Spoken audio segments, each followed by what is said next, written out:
Sa Wuhan City, ang kabisera ng lalawigan ng Hubei sa China, nagmula ang 2019 novel coronavirus o 2019 nCoV.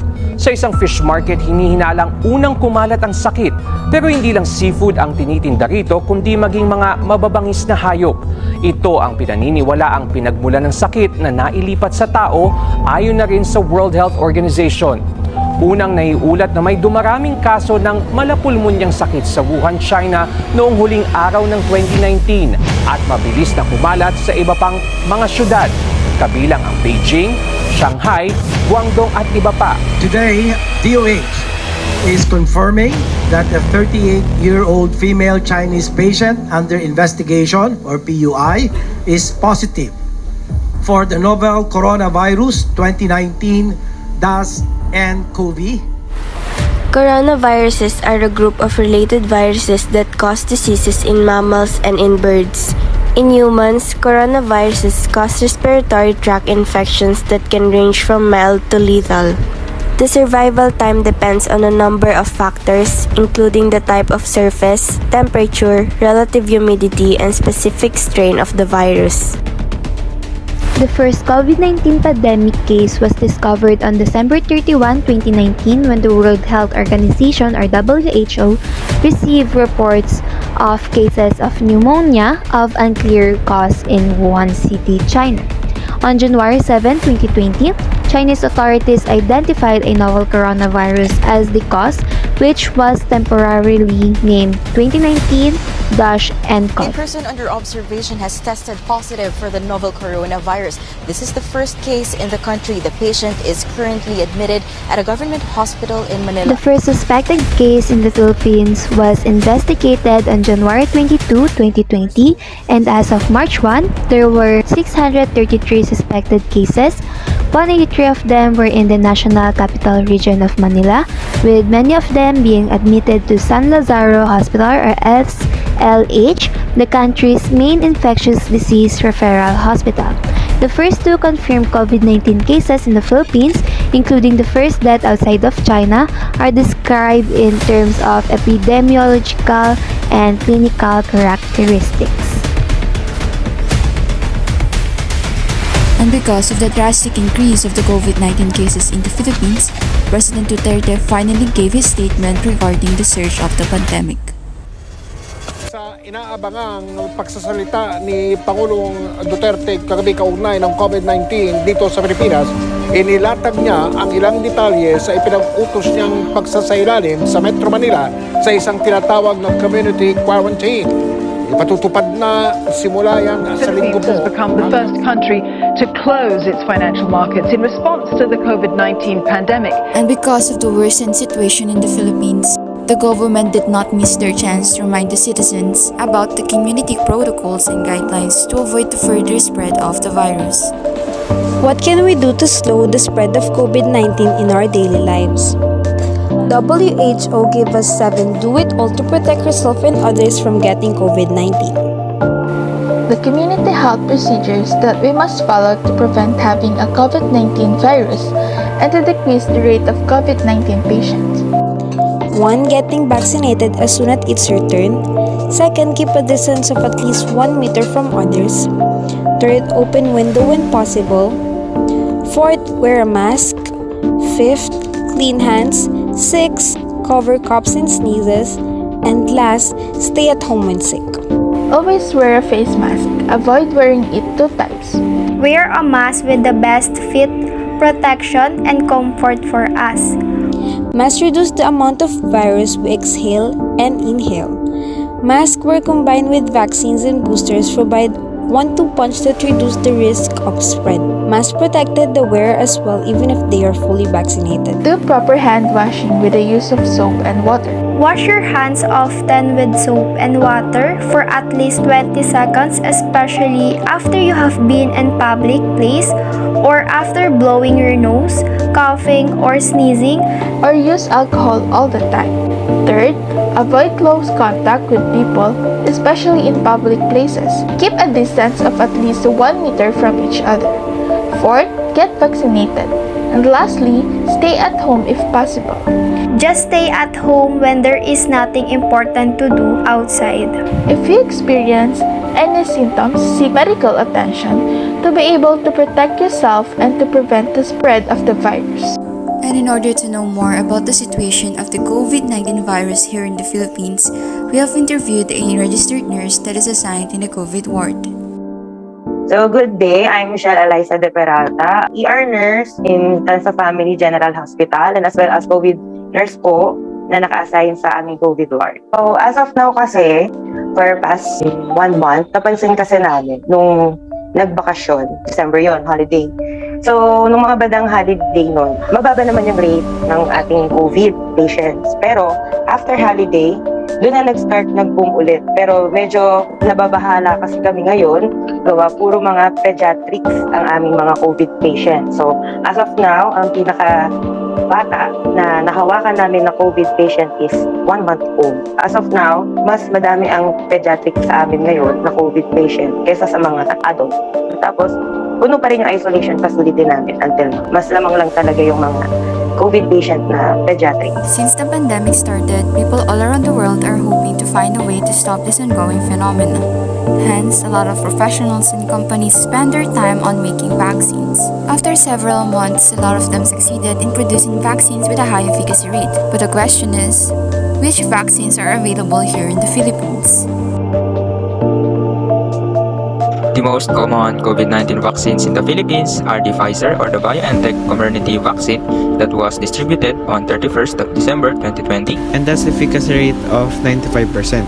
and the SII Covishield and AstraZeneca or AZD1222 vaccines that was distributed on 16th of February 2021, And that's the efficacy rate of 63%. and the Johnson AD26 COV or the S vaccine developed by Johnson & Johnson that was distributed on 12th of March 2021, And has the efficacy rate of 66.9%. and the Moderna COVID-19 vaccine or the mRNA-1273 that was distributed on 30th on April 2021, And that's the efficacy rate of 94.1%. and the Sinopharm COVID-19 vaccine that was distributed on 7th of May 2021, That's efficacy rate of 79%. and lastly, the Sinovac Coronavac vaccine that was distributed on 1st of June 2021. And that's the efficacy rate of 51%. Ang mga first batch niyan ay February. Start yan sa PGH. So, sila muna yung nag-dry run sa ating mga frontliners. Una muna yung mga doctors. Simula nung nag-boom yung COVID, marami tayong mga doctors na namatay dahil nga sa COVID-19. Doon na naging aware yung ating government na kailangan na nating magpa-vaccine para naman masave naman din yung ating mga doctors and other healthcare workers. So, sa Pilipinas, mayroong 8 vaccine na binibigay. So, yung 8 vaccine na yun ay yung AstraZeneca, Sputnik V, Sputnik Light, Moderna, Pfizer, Sinopharm, Sinovac, J&J, or Johnson & Johnson. So, sa 8 yun, mayroong 3 vaccine na 1 shot mo lang ibibigay, then jump into booster shot. So, yung 3 yun ay yung Sputnik V, Sputnik Light, at J&J. So, yung Sputnik V and Sputnik Light, meron siyang interval bago mo maibigay ang booster shot. So, ang interval ng Sputnik V at Sputnik Light ay at least 3 months. Then, sa J&J naman is at least 2 months naman. Then, the rest, at least 3 months din. Pero, meron silang second dose. So, halimbawa, kung ang first dose mo ay AstraZeneca ang ibibigay sa'yo. So, ang tawag doon is the homologous booster shot or homologous second shot. So, yun. So, yung AstraZeneca, Moderna, Pfizer, Sinopharm, Sinovac, binibigay ang second dose nila same as the first dose. And after 3 months, pwede nang ibigay sa'yo ang booster shot mo. So, ayun na. Ang pagdating sa booster shot, lahat ng vaccine from AstraZeneca up to J&J, ang booster shot nun dapat iba siya sa first and second dose. So, halimbawa, ang AstraZeneca, ang first dose mo. Ang second dose mo ay AstraZeneca dapat. So, ang booster mo, either Pfizer, Moderna, or Sputnik Light. Then, pag sa Sputnik V naman, ang ibibigay sa'yo na booster shot is either AstraZeneca, Pfizer, or Moderna. Then, yung sa Sputnik Light naman, is same as the Sputnik V. Astra, Pfizer, and Moderna. Then, sa Moderna, naman, ang ibibigay naman sa'yo sa booster ay Astra, Pfizer, Sputnik Light. And ganun din ang Pfizer. Kaso ang Pfizer naman, ang pinagkaiba naman, syempre walang Pfizer. So ang booster niya is Astra, Moderna, Sputnik Light. Then sa Sinopharm naman, Astra, Moderna, and Pfizer. And the Sinovac, ang booster mo ay Astra, Moderna, Pfizer, or Sputnik Light. So ngayon, iniinganyo ng DOH na magpavaccine ng ages 5 years old up to 11 years old. Ang binibigay na vaccine for the kids ages 5 years old up to 11 years old ay Pfizer. So wala pang study kung mabibigyan sila ng second dose kasi still under studies pa siya. However, the public had mixed opinions, both negative and positive, about receiving the said vaccines, making it the talk of the town for quite some time, leaving us with the questions, what really are vaccines and how do they help in oppressing the spread of the virus? A vaccine is a biological substance designed to protect humans from infections caused by bacteria and viruses. Vaccines also contain weakened or inactive parts of particular organism, are also known as antigen, which triggers an immune response within the body. Vaccines are also called as immunizations because it uses your body's natural defenses to build resistance to specific infections and makes your immune system stronger. So yung vaccine kasi, tumutulong siya na hindi palalain ang COVID. Para meron tayong example, kagaya nung sa husband ko, nagka-COVID siya last August 2021. Pero nabaksinan siya noong July 2021. So napansin ko lang kasi. So i-compare ko siya sa hindi vaccinated na nahawakan naming patient sa na-vaccinated. So the difference, pag hindi ka bakunado, ang magiging mangyari sa'yo is kung ano yung magiging epekto ng COVID sa'yo is malala. So possible na makaramdam ka ng difficulty of breathing, mataas yung fever mo. So as in, mas malala talaga yung side effect niya. So usually, di ba, ang sabi nga nila, ang COVID ay parang flu. So headache, fever, body malaise, or fatigue na nararamdaman natin. Then lahat talaga masakit, body pains, gano'n. So pag wala kang vaccine, mas ramdam mo siya, or worse, pwede kang mamatay pag napabayaan mo. Then, ang difference naman, pag vaccinated ka, kagaya nung sa husband ko, nung nagka-COVID siya, nagkaroon siya ng episode ng difficulty of breathing, pero hindi siya yung kagaya ng hindi vaccinated na patient. Usually, ang batayan namin dyan is yung O2 saturation ng patient. Kasi once na bumaba ang O2 saturation, automatic yan, intubation yan sa hospital namin. Or kahit saan naman, pag mababa yung oxygen level ng patient, either ipapry mo na siya for intubation or kailangan mong i-gain yung oxygen niya sa katawan. Then vaccinated, yung mga symptoms niya is very, very mild lang siya. Hindi siya kasing severe nang hindi siya vaccinated. Even though there are a lot of doubts towards the vaccines, the government tried their best to persuade the people to receive a vaccine shot. Nevertheless, people's interest in getting vaccine shots improved a year after. Kung kami yung papipiliin, talaga, kung talagang iaano namin, is mas maganda kung magpa-vaccine talaga ang lahat. Especially ngayon na iniinganyo ng DOH na at the age of 5 years old up to 11 years old is mabaksinan na kasi mahirap pag ang bata ay nagkaroon ng COVID kasi ang bata hindi naman niya nakaka-complain masyado eh.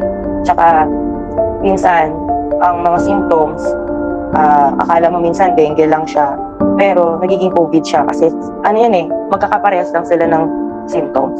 The last year, daming ayaw magpa-vaccine. Siyempre, di ba, nakikita nyo naman sa social media na pag na-vaccine daw, magiging zombie. No, hindi yun totoo. Actually, pag nagpa-vaccine ka, mas magbuboost din. Hindi naman totally magbuboost yung immune system mo. Tutulong lang yon na if ever, kung magka-COVID ka, hindi siya malala. So parang lang siya, ambag yun as a protection sa atin, yung vaccine. Then, kung i-compare mo yung last year, konti lang yung nagpapabaksin. Tapos, napansin namin na naging mandatory siya, maraming nagpabaksin na tao ngayon, compare naman dati. As we continue our battle with COVID-19, it is best to remain cautious and follow the advices of such professionals in order to assure that we are far from being infected by the virus. Sabi nga nila, ang vaccination ay voluntary naman yan. Hindi naman siya mandatory. So, nasa tao pa rin yan kung gusto niya magpa-vaccine or hindi. Pero as a healthcare practitioner, healthcare worker, ang advice namin is sana magpa-vaccine na yung lahat. Kasi para din naman yung sa ikabubuti nila at safety ng pamilya. Ang lagi nga naming motto, huwag mong iisipin yung sarili mo lang. Isipin mo din yung kasama mo sa bahay. Tsaka, mas okay na yung bakunado ka kaysa hindi. So sana din naman, yung mga parents din ng mga bata, yung mga ages 5 years old, 2 up to 11 years old is payagan nila din yung mga anak nila na magpa-vaccine kasi for good naman yun sa anak nila. As students, it is believed that we are our hope for our own future, and it is important for our voices to be heard. So, we conducted an interview with different students in order to ask them regarding their opinion on the said vaccines. Yes, fully vaccinated ako. Yes po, Sinovac. Yes, I'm fully vaccinated last February. Yes, bakunado na ako. Yes, I am fully vaccinated. Yes po, I'm fully vaccinated po last year November. I am fully vaccinated with my booster shot. Naging dahilan nung is para maging maging safe, maging operate sa gobyerno. Siyempre, para less na yung effect ng COVID if ever tamaan ko. For me, it's the unselfish act that we can do for this pandemic. Getting vaccinated is my responsibility and also to help our frontliners as well as to keep my family safe to this COVID-19. I myself knows the benefits of the vaccine and also para sa akin, it's the available solution for us to combat COVID-19. Nagpa-vaccine ako para maprotektahan ng sarili ko sa virus at para na rin sa hindi ako makadagdag isipin sa mga frontliners dahil aware na sila na may pagprotekta ako sa virus na kumakalat ngayon. At first, wala talaga kami balak magpa-vaccine ng family. Pero na-realize namin na nagsasuffer na talaga yung mga frontliners to the point na nag-overtime na sila. Halos din na makakain. And sobrang kailangan na rin talaga ng magpa-vaccine para na rin mabawasan yung mga nagpo-positibo. Nagpabakuna ako para sa protection ko at sa protection ng lahat. Hindi ko lang iniisip yung sarili ko, pero pati na rin yung iba na kung ako man ay magkaroon ng virus na COVID-19 ay hindi maging malala sa akin at hindi na ako makakahawa pa ng iba. For those who not yet vaccinated or who don't want to get vaccinated, please cooperate to our government, and ginagawa din naman nila to para sa atin, sa ating lahat, para sa bansa din natin itong magiging maayos ang lahat at bumalik sa dati. Sila din yung gumagawa para bumalik yung lakas at dating yung health ng bansa natin na maging back to normal. At kung matatakot man kayo na sa side effects nyo, huwag kayong matatakot. At pwede kayong pabalikin ng libre doon na walang bayad. And basta agapan nyo lang ng mabuti. Dapat magpa-vaccine na tayo kasi importante yun para bumalik na rin sa normal yung mundo. Makalabas-labas na tayo, tapos pwede na rin yung mga face-to-face classes, face-to-face graduation. Wala kayo dapat ikatakot dahil kasi naman safety rin naman natin ito at lalo kayo dumadami pa yung mga cases para maging immune na tayo sa COVID. So ngayon, magpapakuna na kayo para safe na kayo may sa labas. To those people who are still in doubt of the benefits of our vaccine, maybe you should open your mind about the truth rather than absorbing those fake news. Vaccines are clinically rather trialed and made by our experts, and sana hindi natin ugalin yung pagiging know-it-all person. Well, in fact, simula nga nung nagkaroon ng parang vaccine administration sa atin sa nationwide, mas bumaba yung cases and yung frontliners na natin yung nag-prove nito. Kasi nung parang bumaba siya, yung COVID-19 wards natin are almost empty. So pinopost na yun sa yung ganyang resibo sa SOCMED, sa social media, na nagpo-post sila na dahil nga sa vaccine, sa tulong ng vaccine, mas bumababa yung cases ng COVID-19. And if we care for our society and family, we should get jab. Vaccine na kayo dahil isa ito sa makakatulong sa inyo na protektahan ang sarili niyo sa virus. At dahil record natin ito sa pampublikong lugar na kailangan fully vaccinated ka bago ka makapasok sa establishment. To those people who are still undecided na magpa-vaccine na as soon as possible kasi hindi lang din naman para sa sarili nito, para na rin sa mga frontliners natin na lumaban simula hanggang ngayon, and para na rin makabalik tayo sa dati. Sa mga hindi po bakunado, dahil baka minsan takot sila, dapat i-overcome nila yung fear na yun na huwag silang maniniwala sa mga misinformation, sa mga fake news. Dapat isipin nila na yung bakuna na yun is for their family.